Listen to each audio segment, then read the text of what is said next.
Hello friends, हम देखते हैं अपना अगला टॉपिक। तो हमारा अगला टॉपिक है organisations of skeleton muscles. Skeleton muscles are highly specialised organisations organs. जो हमारे स्केलेटन मसल्स हैं ये एक हाईली स्पेशलाइज्ड ऑर्गेनाइज्ड ऑर्गन्स हैं। Skeleton muscles are compose of connective tissue, blood vessels, nerve and muscle fibres. जो हमारे skeleton muscles होते हैं ये कि कंपोज होते हैं कनेक्टिव टिश्यू से, ब्लड वेसल से, नर्व से या फिर मसल फाइबर से। The structure are organized in the nested hierarchical units. इसमें हो गया the whole muscles, fascicles, muscle fibers, myofibers, myofilaments जो एक्टिन या फिर मायोसिन होते हैं। जिसमें ये हमारे हो गए मसल्स, स्केलेटल मसल्स, जो कि इसमें इपिमाइसिन ये हमारा हो गया, और ये मसल फैसिलस, और ये हमारा है मसल फैसिलस जिसमें कि हमारे एंडोमाइसिन, प्रीमाइसिन एंड ये हमारे जो है स्पॉट्स, ये हमारे हैं मसल फाइबर्स। ये हमारे मसल फाइबर्स के अंदर का स्ट्रक्चर है। ये जो स्पॉट्स दिख रहे हैं जो हमारा होता है सर्कोलेमा। तो हम पहला देखते हैं द होल मसल्स, ये क्या होता है। इसका जो डिस्क्रिप्शन है वो क्या होता है, the entire muscles organ attach to bone by tendons. जो हमारे इंटायर मसल्स होते हैं, होल मसल्स के इंटायर मसल्स ऑर्गन्स जो होते हैं वो अटैच्ड होते हैं बोन से या फिर टेंडन से। इसमें जो होते हैं ये कनेक्टिव टिश्यू के होते हैं जो surrounded by the epimysium, A dense irregular connective tissue that protect the muscles from frictions. जो हमारे होल मसल्स होते हैं इसमें क्या होता है, कनेक्टिव टिश्यू किए होते हैं जो कि एपिमाइसियम के सराउंडेड होते हैं, और ये इरेगुलर कनेक्टिव टिश्यू के बने होते हैं जो प्रोटेक्ट करते हैं हमारे मसल्स को किसी भी फ्रिक्शन से। देखते हैं दूसरा हमारा क्या है, मसल फैसिलस। इसका जो डिस्क ऑफ बंडल्स होते हैं किसी भी इंडिविजुअल मसल फाइबर्स के, इसमें ये जो होता है इसमें कनेक्टिव टिश्यू के ये भी बने होते हैं। Wrapped by perimysium, wrapped by the perimysium which physically segregated the muscles fibers into the individual compartment. जो हमारे मसल फैसिलस हैं ये क्या होते हैं, ये वरैप्ड होते हैं किसी भी प्रीमाइसियम के द्वारा, जो कि किसी भी इंडिविजुअली कंपार्टमेंट में फिजिकली सेग्रीगेटेड होता है।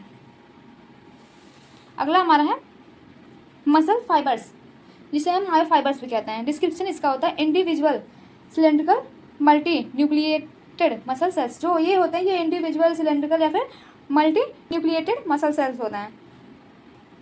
इसमें जो कनेक्टिव टिश्यू होता है वो surrounded by the endomysium, a delicate network of reticular fibers. जो इसमें कनेक्टिव टिश्यू होते हैं वो क्या होता है, किसी भी इंडोमाइसियम के द्वारा के सराउंडेड होता है, जो कि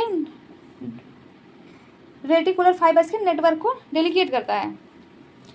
चौथा हमारा है मायोफाइबर्स। इसका डिस्क्रिप्शन होता है rod like unit of a muscle cells that fill the sarcoplasm. जो हमारा मायोफाइबर्स होता है ये एक रॉड लाइक होता है, ये रॉड लाइक यूनिट होता है किसी भी मसल सेल्स का जो कि फिल्ड होता है सैक्रोप्लाज्म से। They are compose of repeating functional unit sarcomeres. जो हमारा रिपीटिंग प्रोसेस होता है मायोफिलामेंट में, उसमें सैक्रोमर्स हमारे फंक्शनल यूनिट होता है। अगला हमारा है मायोफिलामेंट्स। इसका डिस्क्रिप्शन है the ultra fine proteins threads that make up a sarcomeres. जो हमारे अल्ट्रा फाइन प्रोटीन्स थ्रेड्स होते हैं वो क्या करता है, किसी भी सैक्रोमर्स के बनने में हेल्प करता है।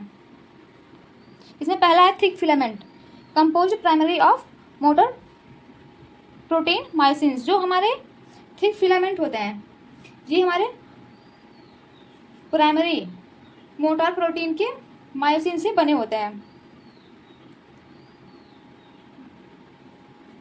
दूसरा हमारा है thin filament compose primary of protein actin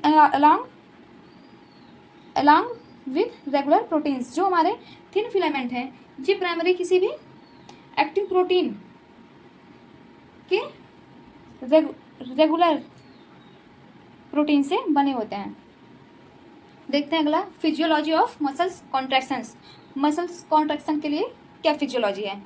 muscles contraction देखते हैं क्या होता है। Muscles contraction is the activation of tension. Generating side primarily divided by the nervous system. जो हमारे मसल्स कॉन्ट्रैक्शंस होते हैं ये क्या होता है, ये एक एक्टिवेशंस होता है जो कि हमारे टेंडन जनरेशन साइट्स के जो मसल्स फाइबर्स होते हैं उनसे होता है। और ये जो इसमें होता है प्राइमरी फंक्शंस जो होता है किसी भी नर्वस सिस्टम का होता है। Through the sliding filament theory electrical signal trigger the release of calcium. जो हमारा मसल्स कॉन्ट्रैक्शंस होता है इसमें एक थियरी होती है स्लाइडिंग फिलामेंट थियरी, जिसमें भी किसी हम इलेक्ट्रिकल सिग्नल ट्रिगर्स रिलीज होता है, इलेक्ट्रिकल सिग्नल ट्रिगर्स के द्वारा हमारे कैल्शियम रिलीज होता है along actin and myosin protein to bind. और इसमें होता है हमारा एक्टिन और मायोसिन जो होता है, एक्टिन और मायोसिन प्रोटीन्स जो होते हैं ये अलाउ होते हैं बाइंडिंग के लिए।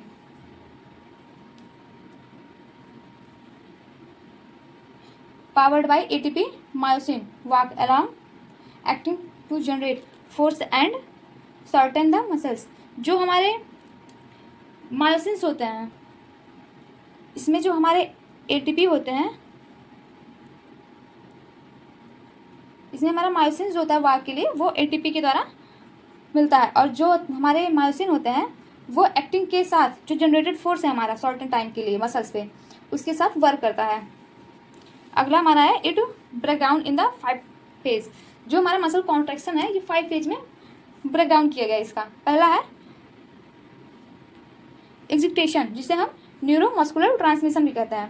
न्यूरल सिग्नल होता है and electrical impulse reach the neuromuscular junction. जो एक न्यूरो सिग्नल होता है ये एक इलेक्ट्रिकल इम्पल्स होता है जो कि किसी भी न्यूरोमस्कुलर जंक्शन तक पहुंचते हैं।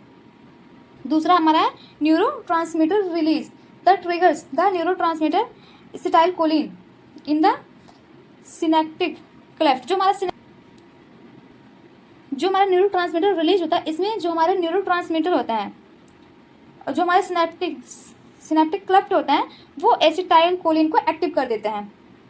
तीसरा हमारा है muscle activations acetylcholine bind receptor on the muscle fibres. जो हमारे एसिटाइलकोलिन होते हैं ये किसी भी रिसेप्टर पे मसल फाइबर्स का जो रिसेप्टर होता है हमारे उस पर ये बाइंड करता है। दूसरा हमारा है एक्जिटेशंस जिसमें कंसंट्रेशन कपलिंग होता है। पहला इसमें calcium release impulse reach the sarcoplasmic reticulum cause it to release calcium. जो हमारे कैल्शियम होता है कैल्शियम रिलीज होता है इसमें क्या होता है हमारे इम्पल्स जो होते हैं वो सैक्रोप्लाज्मिक रेटिकुलम पे पहुंचते हैं जो कि कैल्शियम को रिलीज करते हैं। Exposing the binding site in A registering muscles regulate protein block myosin from attaching the acting. जो हमारा रेस्टिंग फेज होता है मसल्स रेगुलेटरी प्रोटीन्स का उसमें क्या होता है जो हमारे मायोसिन होते हैं और जो हमारे एक्टिन होता है एक दूसरे से अटैच्ड होते हैं। तीसरा हमारा द कॉन्ट्रैक्शन साइकिल्स जिसे हम स्लाइडिंग फिलामेंट भी बोलते हैं। इसमें पहला हो गया क्रॉस ब्रिज फॉर्मेशन। इसमें क्या होता है क्रॉस ब्रिज का फॉर्मेशन होता है bind the exposed actin side. जो हमारे इम्पल्स वगैरह होते हैं वो साइड पे बाइंड करता है। दूसरा होगा power stroke the myosin head pivot pulling the actin filament towards the contract of sarcomeres. जो हमारे पावर स्ट्रोक होते हैं इसमें क्या होता है जो हमारे मायोसिन के हेड होते हैं वो किसी भी फिलामेंट एक्टिन फिलामेंट को पुल करते हैं कि वो कॉन्ट्रैक्ट करे सेरोकोमर्स को। Release and reset ATP molecules bind ATP head. जो हमारे एटीपी मॉलिक्यूल्स होते हैं वो एटीपी हेड पे बाइंड करते हैं। ATP provide energy to rest. जो हमारी एटीपी होती है वो प्रोवाइड करते हैं एनर्जी को रेस्टिंग फेज में जाने के लिए। The myosin head into A cocked position. जो हमारे मायोसिन हेड होते हैं वो रेस्टिंग पोजीशन में रीच यानी कि पहुंच जाए। अगला है रिलैक्सेशंस जिसमें क्लीनअप। पहला है cleanup active transport pump moves calcium ion back into the sarcoplasmic reticulum. जो हमारे रिलैक्सेशन का होता है इसमें जो हमारे एक्टिव ट्रांसपोर्ट पंप होता है वो किसी भी कैल्शियम आयन को मूव्स करते हैं उनके in the back of sarcoplasmic reticulums. जो हमारे सेकंड है वो है blocking without calcium troponin and tropomyosin return to their original blocking positions. जो हमारे ट्रोपोनिन्स एंड ट्रोपोमायोसिन्स होते हैं। विदाउट कैल्शियम ये रिटर्न हो जाता है ओरिजिनल ब्लॉकिंग पोजिशंस में।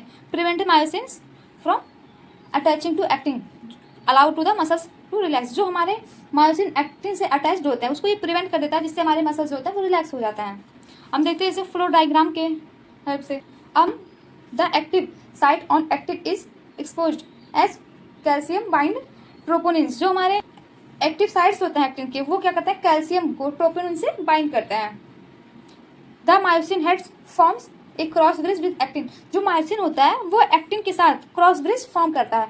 During the power stroke the myosin head binds and ADP and phosphate are release. जो हमारे पावर स्ट्रोक के टाइम जो हमारे मायोसिन हेड बाइंड होते हैं उससे एडीपी और फॉस्फेट रिलीज होता है। A new molecules of ATP attach to the myosin head. जो हमारे न्यू मॉलिक्यूल्स होते हैं एटीपी के वो अटैच्ड हो जाते हैं। जो हमारे न्यू मॉलिक्यूल्स होते हैं एटीपी के वो अटैच्ड हो जाते हैं मायोसिन हेड से, causing the cross bridge to detach, जो कि क्रॉस ब्रिज को डीअटैच करते हैं। ATP hydrolysed to ADP and phosphate which returns the myosin to the cocked positions. जो एडीपी और जो फॉस्फेट हमारे होते हैं वो हाइड्रोलाइज हो जाते हैं, जिससे हमारे मायोसिन जो होता है वो अपने पोजीशन में रिटर्न आ जाता है। Prevent myosin from attaching to actin and allow to muscles relax. जो हमारे मायोसिन होते हैं वो क्या करते हैं, हमारे जो एक्टिन अटैच्ड होते हैं उसे प्रिवेंट करता है और जिससे हमारे मसल्स होते हैं वो रिलैक्स हो जाते हैं।